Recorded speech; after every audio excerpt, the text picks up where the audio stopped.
and who at the same time deliver on ambitious policies for changing their forest and land use sectors.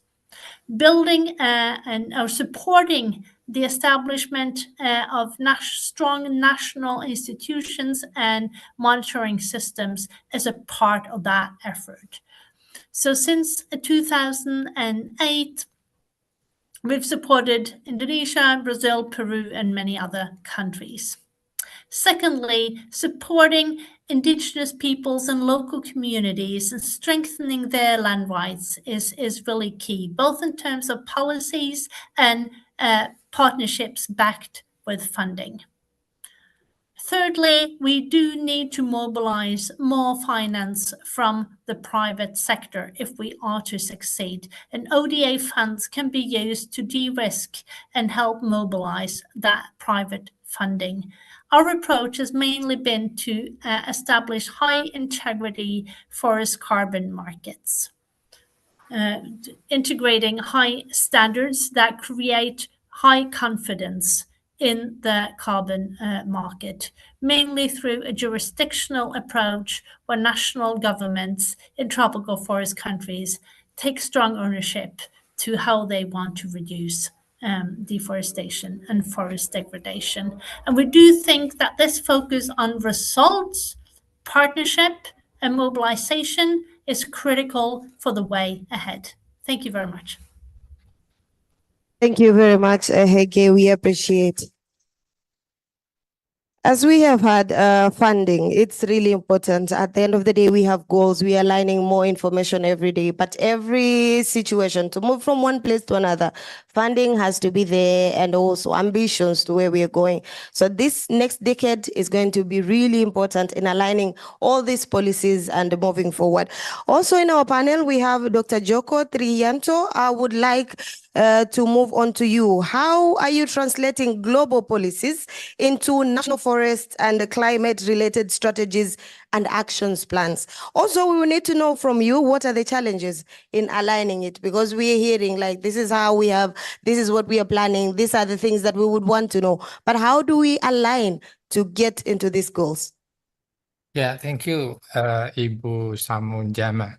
So first of all, best regard to Ibu Heke, our best collaboration, because from the Indonesian government with Norway, we have very close collaboration, particularly since long time ago.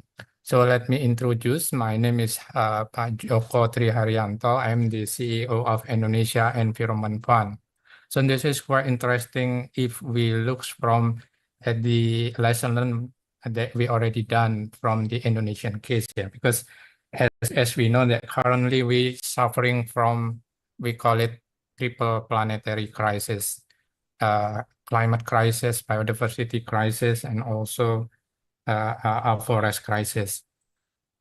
And if we look from the government's perspective, if we reverse from UNFCCC, of course, every single country must be committed under NDC 2030 as well as the SDG target 2030 and also the commitment under the UNCBD. But if we calculate from the financial requirement to achieve NDC target, at least from the Indonesian perspective, when the government of Indonesia is already committed reducing GHG emission 2030 around 31%, and also with the international support until 43%. This is quite interesting, because if we calculate the financial requirement, the government of Indonesia measure that we need almost 280 billion US dollar. This is quite very big investment. And we cannot only rely from the government capacity. We cannot rely on the government budget, because when we calculate annually from the government capacity, no more than 30%. So we need collaboration. But the government of Indonesia cannot offer the conventional business process. That's why the government of Indonesia was established my institution now, Indonesia Environment Fund, to become the center of consolidation, the center of collaboration. Because when the Indonesia Environment Fund established in 2019, we have some flexibility, we have high integrity, and also a transparency, accountability.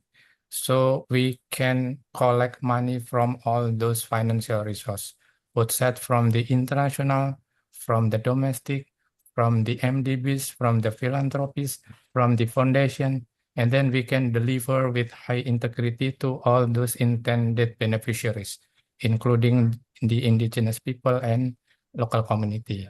So this is the urgency of Indonesia Environment Fund as the new approach, the new breakthrough from the government to enhance and also fostering the government capacity to enhance the enrichment of the NDC target 2030, but we are still facing many challenges, of course, yeah, because in many times Indonesia Environment Fund still lack of capacity, still face the technical aspect. That's why we always need some collaboration, yeah, with other institutions like Norway government and also other donor, other partners, yeah, in order to provide a very good and also excellent services to all the beneficiaries. Thank you, Ibu moderator.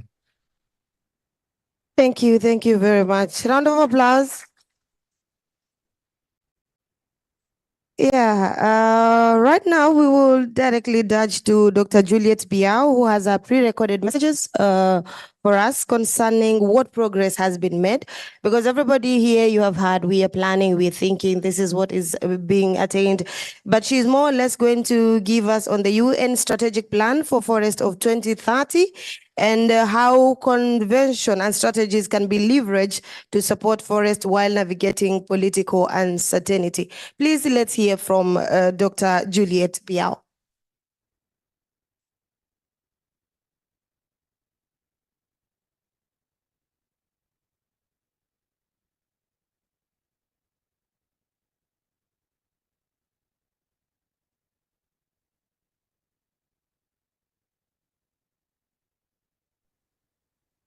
It is my honor to address you today at the Global Landscape Forum, GLF, as we define the next decade of action for our forest. As we are in the era of mounting environmental challenges, the forest agenda remains central to achieving sustainable development goals. Forests are at the heart of global environmental and economic sustainability. Despite their immense value, forests continue to face deforestation, degradation, and unsustainable exploitation.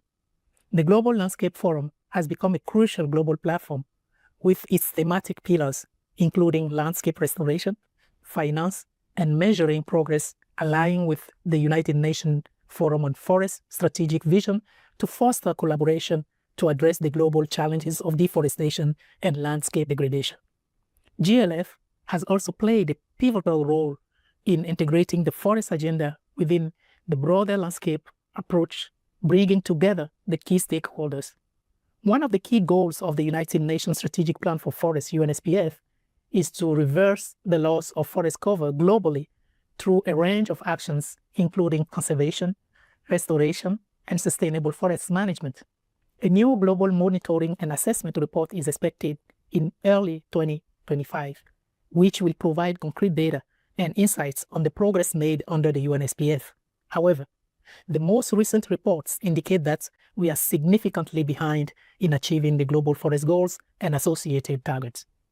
Among other challenges, insufficient financing remains a major barrier to achieving internationally agreed targets, including the global forest goals. The current level of funding for the protection, restoration, and sustainable management of forests falls significantly short, with less than 1% of the estimated 460 billion required annually. Despite growing recognition of the role of forests in climate action, the forest sector receives only 2% of global climate finance. We are now confronted with an unprecedented challenge in the environmental financing landscape, driven by shifts in the global political economy. Addressing this issue is critical to accelerating progress and ensuring the sustainable management of forests worldwide. As we look ahead, the next decade of action, we must build upon the progress made under the UNSPF and the Global Forest Goals. The coming decade presents both challenges and opportunities, and our priorities must be clear. First, to effectively drive the next decade of forest action, we must align our efforts. Synergistic and collective actions are essential for impactful and sustainable ecosystem restoration, as well as for achieving global forest goals of the UNSPF. Second, unprecedented challenges demand unprecedented action. We must ignite innovative public and private financing to catalyze the required finances to achieve global forest goals and targets. Innovative financing models such as carbon market, green bonds, and payment for ecosystem services should be expanded to incentivize forest-friendly policies and practices. We need a paradigm shift to address the fragmentation of forest funding to ensure a coordinated, sustainable, and consistent flow of financing, creating a unified funding landscape for the forest sector.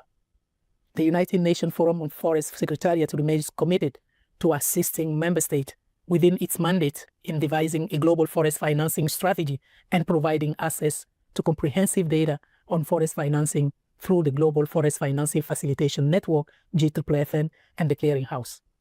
We will continue working toward these goals. Third, accountability is key to ensuring that our effort translated into tangible results. The year 2025 marks an important milestone for assessing the progress made on the global forest goals of the UNSPF. I urge member states to provide the requested data and information. To facilitate smooth implementation, UNFF has introduced an online reporting system which has been communicated to the focal points of member states. I invite countries to prepare and submit their next national report to UNFF by June 2025 using the online platform. Finally, as we look ahead to COP30 in Brazil, let us commit to work together to conserve, restore, and sustainably manage forests for the benefit of people and the planet. Let us embrace this decade as a defining moment for forest, landscape, and future generations. I look forward to continuing our partnership and meeting you at the UNFF 20th session in May to advance the implementation of the UNSPF and achieve the global forest goals. Thank you very much.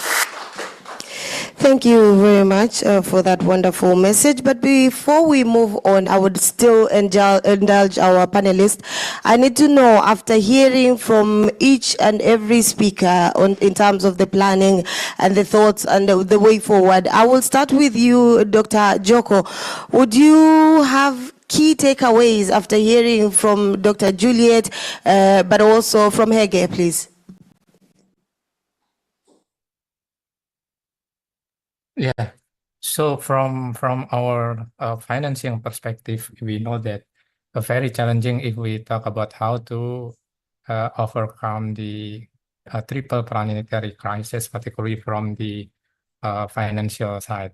That's why we really agree with Hege that we really need a more collaboration, more active connection, more active engagement, with all those stakeholders, including from the government, non-government actor, and also indigenous people and local community.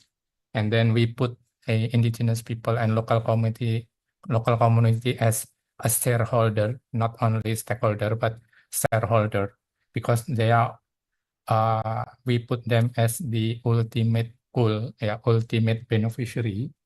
And then from the financial perspective, of course, we realize that we cannot rely only from the government budget, because many government really suffer from many obstacles. That's why we need to be more creative, to be more innovative, to produce innovative financial scheme in order to deal with the global challenge, particularly when we try to provide best excellent services to indigenous people and local community as our shareholder.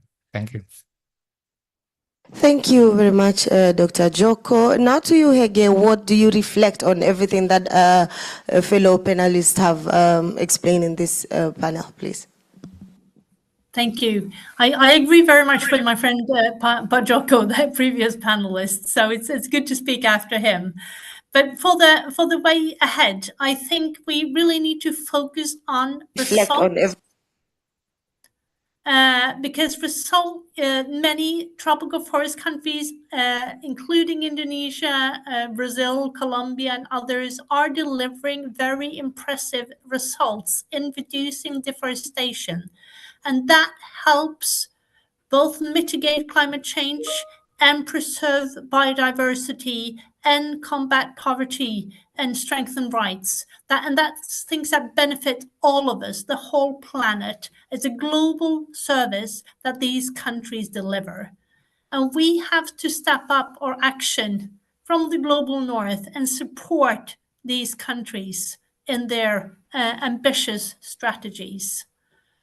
And we need to mobilize not just public funding, but mobilize more high-integrity private investments, both in high-integrity carbon markets, as well as working with the agricultural production and other commodities on becoming more sustainable along the whole supply chain. Secondly, we do need to link rights and poverty eradication strongly to forests, right? Forests are also very important for water security. It's a breadbasket. It's an insurance program, you may say, both for local communities and indigenous peoples, as well as for the rest of us. So we need to work more on seeing the nexus between forests and other very important sustainable development goals. And many countries are now working together under the Forest and Climate Leaders Partnership. We are working to mobilize stronger land tenure security for indigenous peoples and local communities across tropical forest countries. I'm optimistic that more countries will join these efforts that's strongly backed by the indigenous movement. I think this could be a big breakthrough as we're moving towards the COP30 in Belém. But focusing on impact and results is key for the way forward. Thank you so much. Thank you very much. Defining the next decade of action is really, really important. But also we live, people are following us, they have questions in terms of what is going on. Maybe could we have the charts on our digital audience? What are they saying? We need to see what they're saying and maybe what comments they have. Let's see. We see Haida, he's just saying hello and thank you. So hi from wherever you're watching, we are grateful. Thank you. Anna, thank you very much. And Nancy Barisa is also. Let's see if there's any questions. Thank you very much for all of us who are joining, or for all of you who are joining us live. We are grateful that you're there. Maseret, thank you very much. Where I come from, we say if you hear your name being mentioned online or on TV, you're grateful. So I guess this is actually very involving. So thank you very much. And thank you, our panelists, for joining us. But now we move on to the next panel, which we will have some speakers here on the panel live, and then we'll have others joining us digitally. Here we will have Deborah Sanchez, Director of Community Land Rights and Conservation Finance Initiative. Welcome. She's here in person. Welcome, Deborah.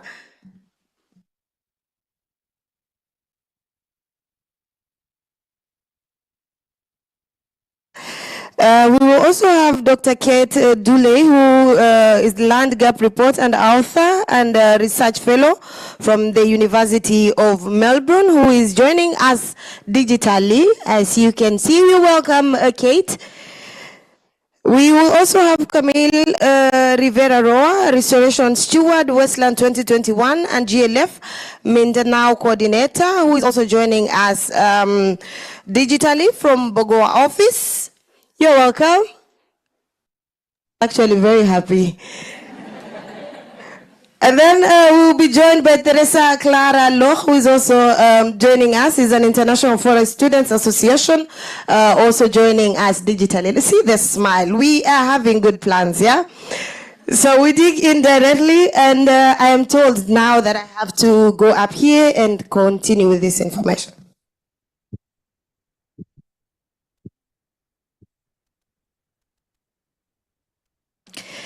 Hi, Deborah. You're welcome. Don't feel left out while we are sitting around here. I am with you and we can communicate effectively. So this panel, ladies and gentlemen, is going to more or less be delivering on the community's turning pledges into actions. There are a lot of pledges that are being made every day from different organizations, governments, private sectors, but now we need to know what are they planning? How do we turn these pledges into actions? And here, Deborah, you're here with me, I would dive to you directly, is how can greater support be provided to communities? Because you work in more with communities and all that. We need to know, including indigenous people and Afro-descent groups, how to enhance access to funds. Thank you, and I'm honored to be here, so thank you for having me. I will say greet to everyone online as well, so Tita Niyamni, Tut Niyamni, and Tihmia Yamni in my indigenous language. To all of you, greetings. So I think when I see how can we turn pledges into action, some of the reflection that comes to me is enable. So this has enabled us to, for example, in our case, I'm here on behalf of our indigenous-led funding mechanisms. So we are part of the big solidarity network of Rights and Resource Initiative with more than 200 rights holder organizations around the globe. And when we come to see how little funding is going directly to the ground, as an indigenous movement, as an Afro-descendant movement, and IPLC is, as like at the acronym, is part of how we've been able to connect, discuss, create, grow, scale these funding mechanisms. And in the governance of these mechanisms are led by indigenous people, in our case, from Kenya and Nepal, and a local representative from Mexico. And that's the same governance pretty much a structure that all the other funds has. So now I feel as a part of a community of IPLC-led funding mechanism. We had a great a joint meeting in Brazil earlier on February, and we were able to discuss things around what are still the barriers that we see in there for the funding to reach to our sisters, right? The people that is there in the community, in the forest. The one has to deal with mining, with illegal logging. When you are there, and instead of hearing the sound of a big monkey, you are hearing this chainsaw, and you know it's not legally, and how that's evolving. So that feeling of not being able to do more when you want to rescue Mother Earth is very, I think, is a very frustrating feeling that now these funds are being enabled, this pledge has been enabled us to come together and redefine with our principles how the funding should go to the ground. And one last point is, we had a meeting like 2 weeks ago, and one of our organizations, they don't have a legal entity, so that's another barrier, right? So we said, okay, you can go ahead and find a fiscal sponsorship. So they went out and found this NGO and asked them to manage the funds and support administratively. But the most impressive thing is on the paradigm shift, the NGO came to me and said, "This is the first times in my life," because everything is that me having the money and going to the community, not the community of the Indigenous Federation having the funds, deciding what they want to do with it, and then just coming to me as a partner. So I think that shift on how governance, who is deciding about the funds is really key. It is really important to figure out. It's not sometimes how we always expect, but how we work together, we move forward. Now I would go directly to Dr. Kate.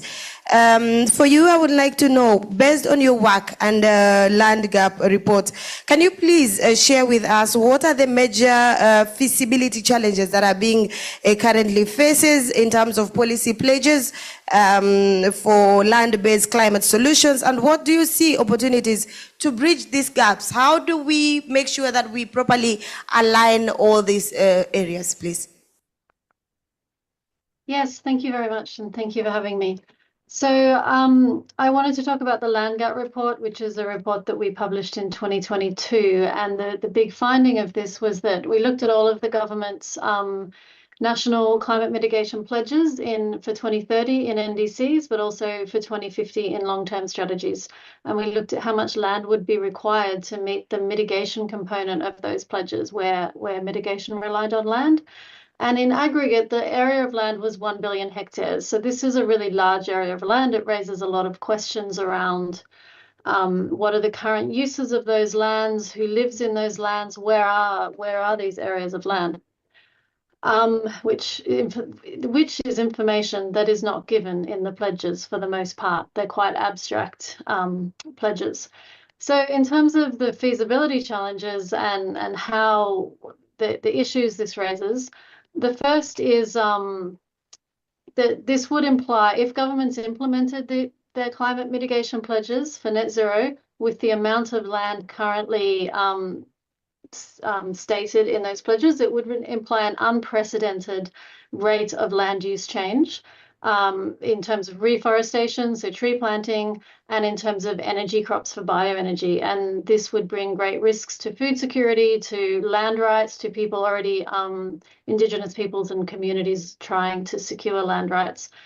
I think we looked at all government pledges to come up with this number. And from doing that, from reading through the pledges, from seeing what was happening, I think that it really comes down in some ways to the intent of countries behind their climate mitigation policies around land use. So for many, in fact, the very large pledges that we saw, over 70% of that land area, of that 1 billion hectares, came from just 4 countries: Russia, Saudi Arabia, Canada, and the United States. Now, these countries are all wealthy countries and all fossil fuel exporting or fossil fuel producing countries.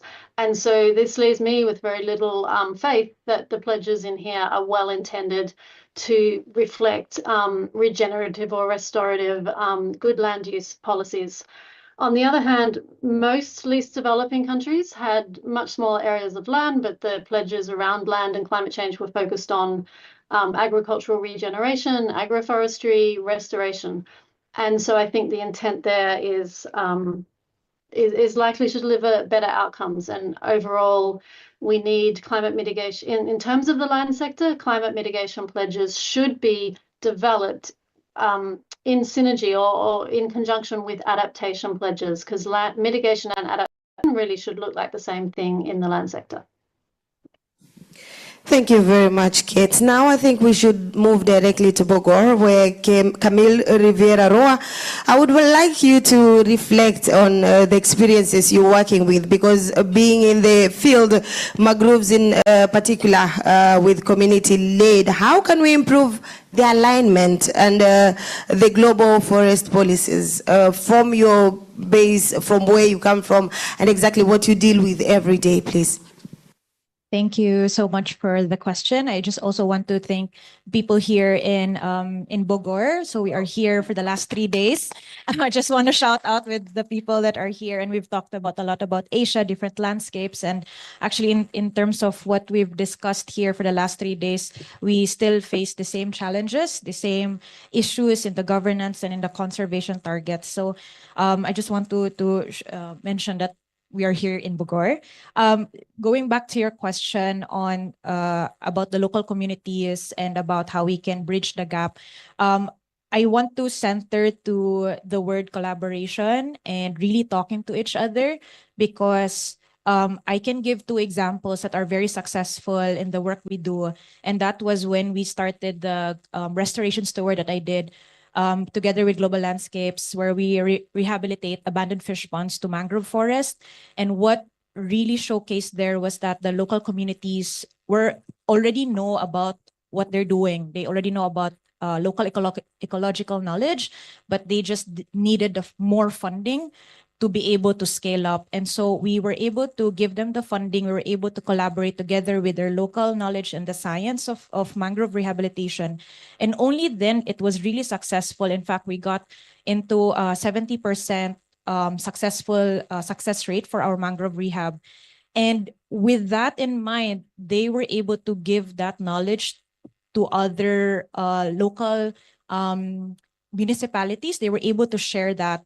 And then in the end, we also saw that the local leader, Ate Delilah, she became the best fisher folk awardee in the province. So it's such a big, for us in Oceanos and the work we do, a big win when the local communities win and they got recognized. The second one that was really successful was we were also giving training on bird identification, how to collaborate migratory birds and mangrove, because migratory birds come to Philippines as part of the East Asia Flyway route. And what really integral in that was that the local leader, I have to mention his name, he used to be Sir Drexel. He used to be a bird hunter when he was young, and knowing about the importance of birds and the migratory birds, he became now a bird protector in the mangrove area. In fact, there's now a bird watching group in that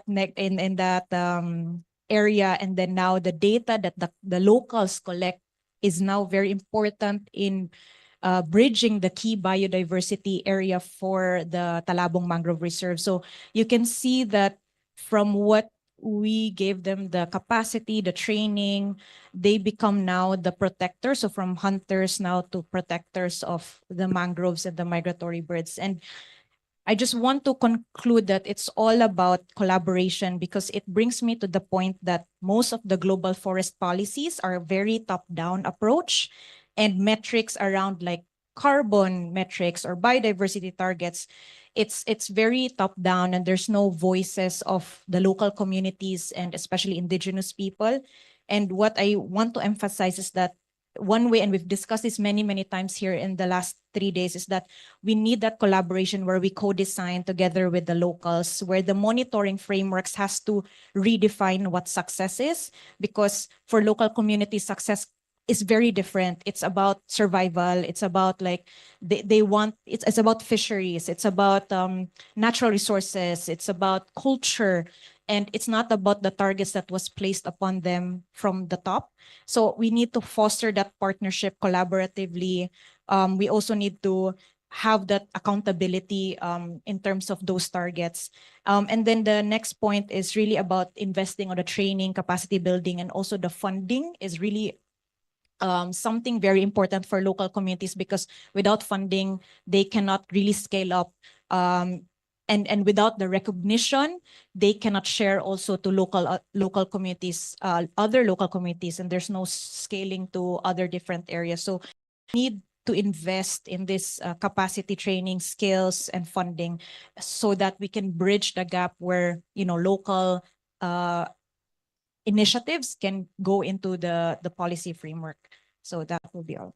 Thank you very much, Camelia. As you have heard, I think education is much more important. From Deborah, you could hear how important it is in terms of education, what people need to know, what the community needs to know, and get that into actions. And that's why now we are diving directly to Teresa Clara Loch, who is more of definitely going to tell us what shifts are needed in forest education and capacity building to support the next generation of forest stewards, because education as is key in everything. So is if people generations are not aware on what are the do's and don'ts, what do we need to do, Teresa? Yeah, hi everybody, and thank you also for having me. And it's such an honor also to speak after Camille now. I feel like she also already summarized in her last bits how important capacity building and education is. And I guess I'm just going to follow up on it for a bit. So I think the first most important point is always that forest education must address more real-world challenges, discussing among IFSA members all around the world. So, I mean, I'm speaking here currently from the UK, but we see the pattern all around the world among our members that outdated models are still emphasized in a lot of forestry programs, that they just simply don't reflect today's climate, social, and ecological realities. And it sometimes feels like we are seeing, as students, we are seeing the move in forestry research and practices are kind of moving forward, but somehow forest education seems to be lagging behind. And it feels like that basically the education is sometimes underestimated within the sector, even though we are the new generation of forestry students, and we are the ones who will basically shape and hopefully shape the future of our forests. So what we are really hoping for is that we need to get rid of outdated approaches. And sometimes new methods and insights exist, but older practices often dominate, sometimes out of habit, sometimes because people have just been doing things and teaching things the way they've been doing it for the last 30, 40 years. Sometimes it's also path dependencies, but often it's also lack of resources. So already coming back to the funding, you know, like bringing up a new educational plan or updating the curriculum is not something, yeah, maybe something people do in their free time, but it should be something more implemented and included within the universities and educational systems. So we really want the education to be more adapted continuously, because we see with climate change and all the global struggles that forest and forest governance is just changing rapidly. And what also already has been coming up in the last two insights is that we need more context-based and practice-oriented learning. So really having case studies and field experiences, and maybe in the university setting also inter- and transdisciplinary methods, which can actually connect the sector with other disciplines, because we are learning more and more that forestry is not just about trees, but around everything which is surrounding them and living in them. And this would hopefully help us to understand forest actually as a social ecological system from the first class we take in our forestry education, and living in a very globalized world. And I don't want to say that like none of this already exists. There are definitely great study programs out there which are evolving every year. There are new forestry programs coming out, and especially ones which also foster a global perspective on the sector and also help an exchange among students. So forestry students that really bridge also the great disparity between the global north and the global south, really seeing like, all right, how are things working here? How are things working there? And why are they working? And what are like colonial legacies basically in these parts? So it's really helpful to have forestry programs that bridge these areas to help us understand our role as foresters within our very localized context, the place we study and the community, but also very much within the global forestry sector.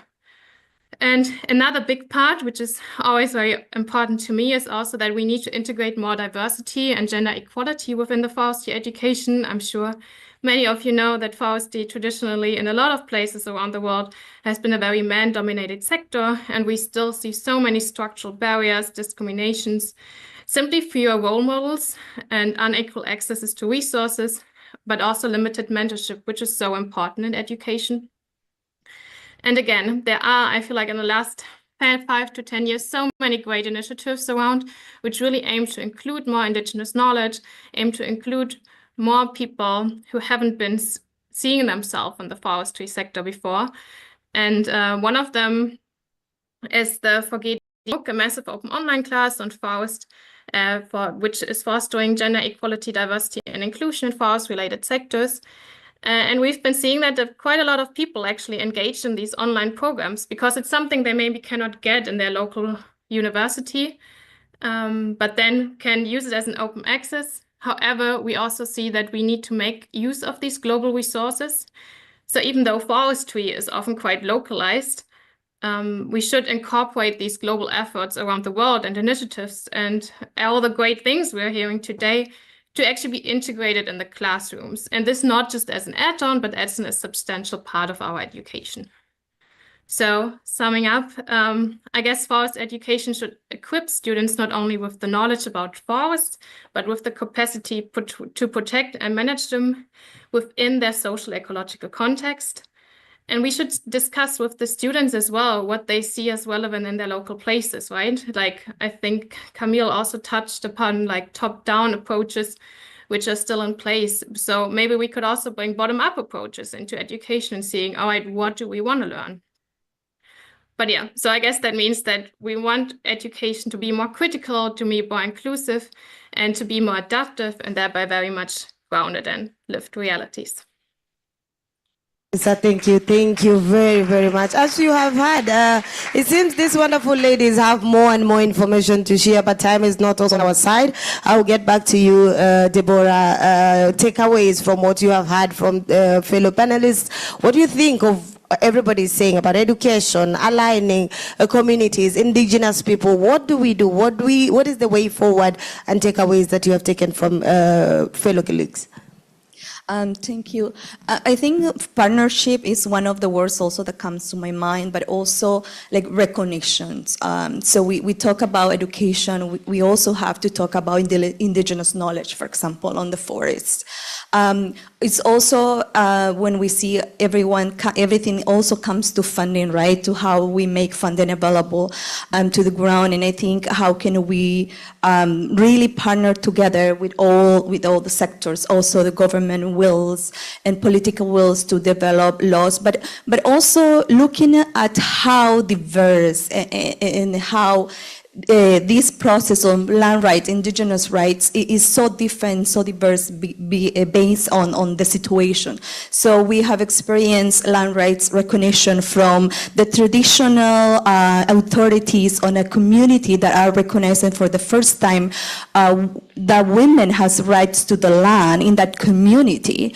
That is not a paper, it's not a government, but it's a recognition from culture, it's a recognition from the people that you are surrounded. And then we are seeing all the way to policy changes on community forest management, being able to give the governance of forests to many communities in DRC, for example, in the Congo Basin, or enable Peru and IDESEP communities to title their lands in the reform. So we see different, and I think the approach and how can we tackle this together have to be with a very open-minded, recognizing the role of everyone and also partnering together. And I say that we should keep the momentum, we should keep the pledge, we should make all the best effort to have the second pledge on place, because he's been enable us, for example, in our case, to have around 100 projects working with more than 67 organizations, indigenous, Afro-descendant, and local communities in around 16 million hectares of land where they can govern in different ways.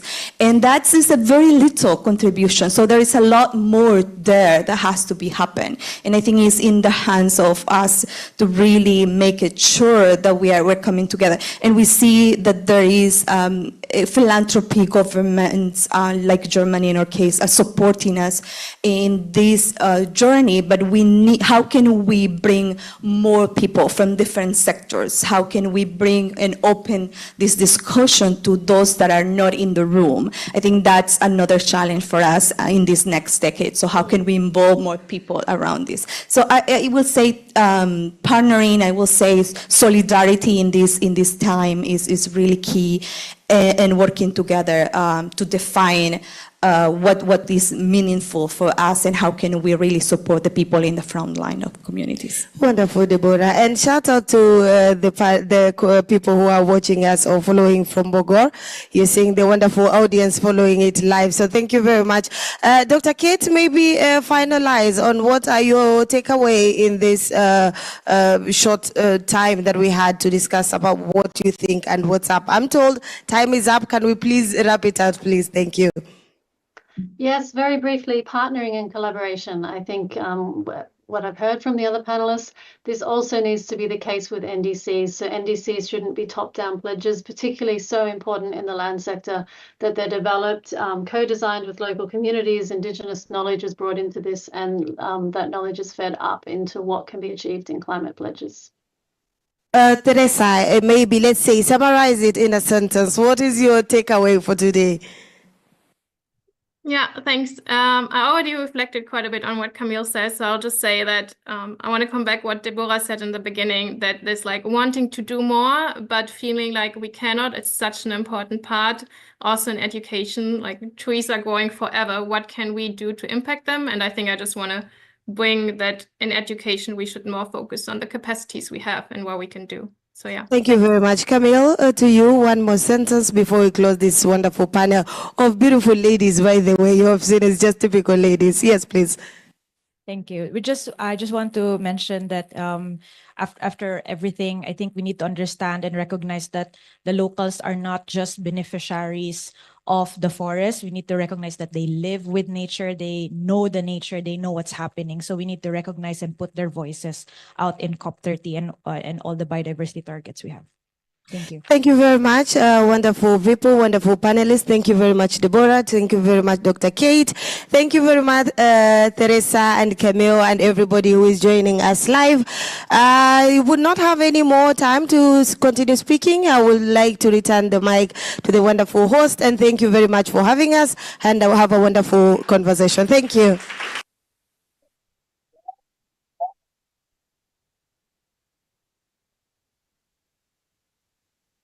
Thank you, Sawa, and thank you very much for all the speakers for such an inspiring and wide-ranging opening plenary. You have laid out the urgency, but also the opportunities of the years ahead.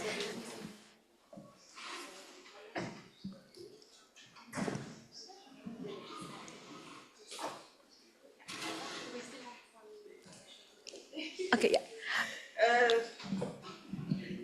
I will let you back briefly. They say they still need me here.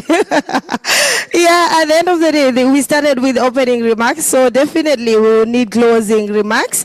And we will have recorded closing remarks from Dr. Zihim Vu, Director of the FAO Forest Division, which is pre-recorded. We need to hear what he has to say in our closing remarks. Please welcome him.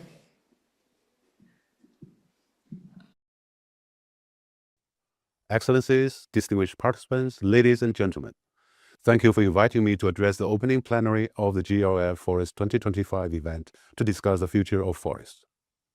Covering more than 4 billion hectares, almost 1/3 of the Earth's land surface, forests play vital roles in addressing climate change, biodiversity loss, land degradation, hunger, poverty, and other global challenges. The outcome of the first global stocktake of the Paris Agreement emphasized enhanced efforts towards halting and reversing deforestation and forest degradation by 2030. Achieving this goal would help cut greenhouse gas emissions by around 11% annually, maintain the majority of terrestrial biodiversity, restore crucial carbon sinks, regulate rainfall at local and regional scales, and provide jobs and livelihoods for millions of people.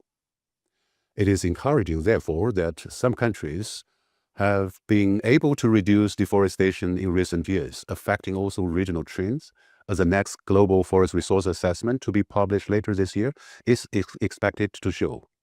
But the challenges are still huge. For example, climate change is making forests worldwide more vulnerable to stresses such as wildfires and pests.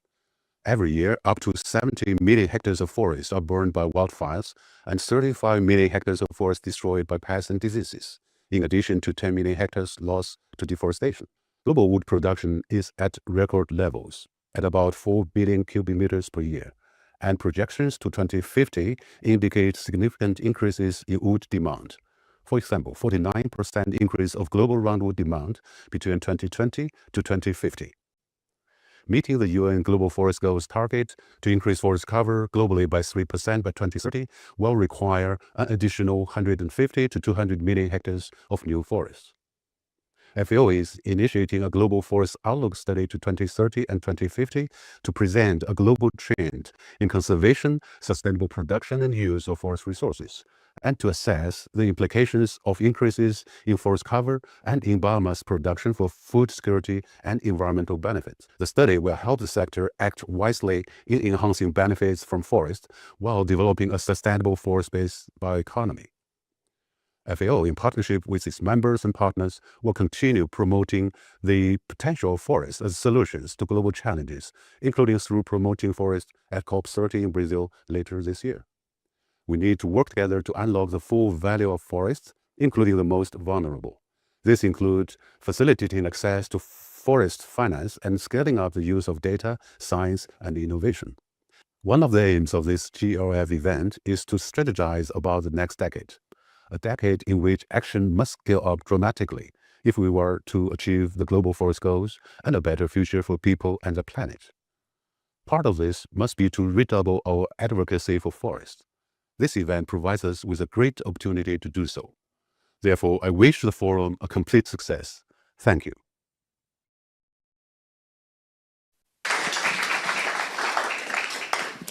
Thank you very much. It is very clear.